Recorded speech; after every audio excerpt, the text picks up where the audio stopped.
விஜய் வந்தால் மக்கள்கிட்ட ஆதரவு இருக்குமா?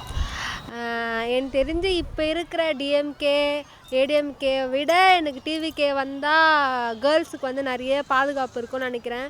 டிஎம்கேலே கொடுக்குறாங்க கேர்ள்ஸுக்கு, ஆனால் வந்து எங்களுக்கு கேர்ள்ஸுக்கு கொடுத்த மாதிரி கொடுத்தா எங்களுக்கு அது மதிப்பே இல்லாத மாதிரி ஆயிடுச்சு. இப்போ ஃப்ரீ பஸ்ஸுன்னு சொல்லிவிட்டு அதில் வந்து எங்களை ஒரு மதிக்க மாட்டேங்கிறாங்க. நீ ஃப்ரீயாக தானே வர, நீ அங்கே போ இங்கே உட்காரு அப்படின்ற மாதிரி. இதே விஜய் வந்தால் பெண்களுக்கு நிறைய பாதுகாப்பு இருக்கும் நாங்கள் நம்புகிறோம். டீனேஜ் பசங்க நாங்கள் எல்லாருமே எங்கள் சப்போர்ட் எப்பவும் விஜய்க்கு தான் இருக்கும். கரூர் இஷ்யூ ஆனதுக்கப்புறம் வந்து மக்கள் மத்தியில் விஜய்க்கு நல்ல பேர் இல்லைன்னு சொல்கிறாங்க. மக்கள் மத்தியில் நல்ல பேர் இல்லைலாம் சொல்ல முடியாது.